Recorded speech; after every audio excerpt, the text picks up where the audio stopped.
Hello everyone. A bit windy up above ground, so I'm not going to do any filming up there.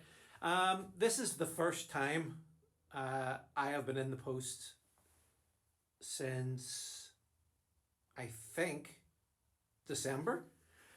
So I haven't been here in a while. I've been above ground quite a few times in the compound doing bits and pieces, but I haven't been down here in in a couple of months, and I cannot believe how dry it feels down here.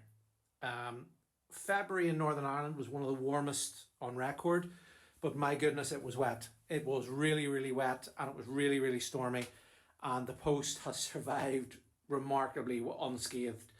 There was no damage above ground. The shed's fine.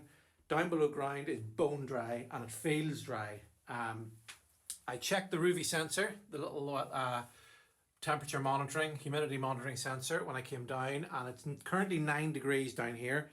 It doesn't actually feel it. It doesn't feel that cold. It feels okay, but it's 9 degrees down here, and it's I think it was 77% humidity, so it's not too bad. It's okay. Now, the reason I'm here tonight, it is actually nighttime when I'm here, as you can, well, the clock stopped, but it should say 6 o'clock. Need to wind it up. But yeah, it's 6 o'clock and I'm here. I was cutting the grass because I am going to be playing radio from here. So I do have all the original radio connections are all still wired up, and they are wired up to there. So I'm going to throw a little, I'll either do the radio here or I'll do it over there, wherever sort of I feel handiest with. It might be easier just do it here, and then I don't need to extend that cable. Now, what I'm going to try first of all is do the radio using all the original wiring. So run the wiring from above ground, connect it all up to the antenna, and then actually operate radio from below ground. And I'm going to use my special event call sign, which is Golf Bravo 1 ROC, Romeo Oscar Charlie. So I'm going to operate that, and I'm thinking about doing that tomorrow. Now, this has been recorded on the Friday, and I'm going to do the radio on the Saturday. So I'm looking forward to doing that. Hopefully the weather's going to be okay, and I'll be able to do that. So you're going to be watching this video on the Friday, and then the Saturday video, if it ends up being reasonably good conditions and I get quite a few radio contacts, then I'll upload the Saturday video a couple of days later. But I can't believe how clean and how, it's not dusty. That vent, I've had that closed all winter. So I'm going to reopen that vent now, just to let a bit of fresh air through. But it doesn't smell stale. These moisture absorbers have worked really, really well. As you can see, they're pretty much full. They've been working really well, and they've kept down here smelling really, really fresh, which is great. I've got a different battery with me. I bought a lithium battery, golf battery. That's a 15 amp hour lithium golf battery to do the lights. A little bit lighter than the other sort of battery pack I have, and I'm just going to test it. I've been using that to use radio as well, portable, and that works really, really well. So just trying that for fun. I got that for like 20 quid second hand, so I thought good chance to test it down here. I need to put a little bit of oil onto the vent just so it slides backwards and forwards okay. I have connected up both the antennas above ground, so I just have the one little magnetic antenna before, and that was denoted by this grey wire. But I've actually got another one now, so I can run the 4G with two separate antennas. So I can do one horizontally polarized, one vertically polarized antenna, and I can get a better connection.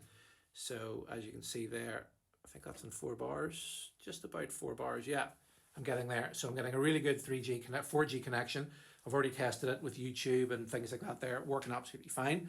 So the good thing about that is when I'm doing radio down here, I will be able to use my phone or tablet or laptop connected up to that via Wi-Fi, and I'll have an internet connection for looking up people's call signs when they call into me.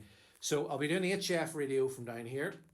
I won't be doing VHF. I'm going to try to just go straight up to the top and go for HF radio, and that should get me contacts from pretty much all over the world. Depending on conditions, I should get quite a few contacts. Hopefully get America and things like that there. So looking forward to that. But yeah, grass is cut. Did a bit of tidying up. I wired up that new antenna. It's so windy up there, and that there would have been no point doing any video because you wouldn't be able to hear me talk. But downstairs is it really? I'm actually amazed After some winters I've come down here, and it's not wet, but it feels damp, and it does not feel damp at all. And I'm really, really looking forward to coming down here. I'll sit down here, and anything else that comes to mind. Yeah, so what I'm either going to do is I'll use the original wiring, so the cabling that comes down through those 3 holes, and then it runs along the bottom there, and then goes into the bottom of the radio. So that's obviously the original radio would have been run from the antenna above ground. And then I've got my radiator here, so I can sit at one of those desks, radiator at my feet, run that off the generator.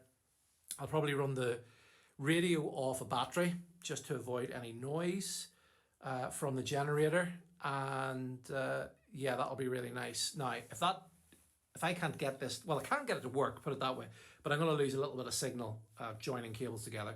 So what I might do is run a cable down the FSM pipe, and that might work slightly better. So if it all fails and I can't do that, I'll run antenna down the FSM pipe, and that gets me around that. And then I can sit at that desk and do HF radio, which will be awesome. And then depending on if I have to do anything on Sunday, and depending if my wife is happy with me doing it, I might stay the night and then get up really, really early in the morning and play more radio, and hopefully get into Australia, China, things like that there. And that could be interesting.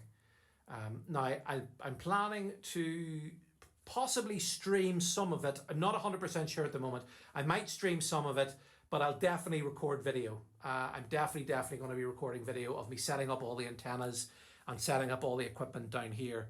And if I'm staying the night, I'll obviously record all of that as well. And if time allows and I'm not totally rushed off my feet, because if I announce a special event call sign on HF radio, it'll get very busy, or hopefully it'll get busy, and that'll keep me quite occupied. So if I don't have enough time, I won't be able to get the live stream set up, but I will do my best to remember to bring everything I need to set the live stream up and do that. But yeah, it's flippy. I can't believe how nice. I wish some of you were able to experience this, how it feels. It just feels so fresh. There's no smell. Any of you have ever been in a Man ROC post will know the way they smell. There's no fusty smell. It just smells so fresh. And I'm really, really impressed. Really, really impressed. So yeah, all of the things I did, I think just before Christmas, have worked. Putting in the 2 dehumidifiers, which also include an air freshener in them, closing that vent, and then closing the vent up above the top of the entrance shaft has worked. So that's what I'll be doing from now on. And yeah, that's brilliant. Well, listen, folks, yeah, very, very quick video just to show you the condition of the post and just let you know that I'm still here and I'm still making videos. And yeah, so the next video will be on amateur radio and emergency communications, and how you can incorporate emergency radio communications into a nuclear bunker. So yeah, hopefully you'll enjoy that, and hopefully you enjoyed this. So listen, folks, as always, thank you very, very much for watching, and I'll see you all next time. Bye bye.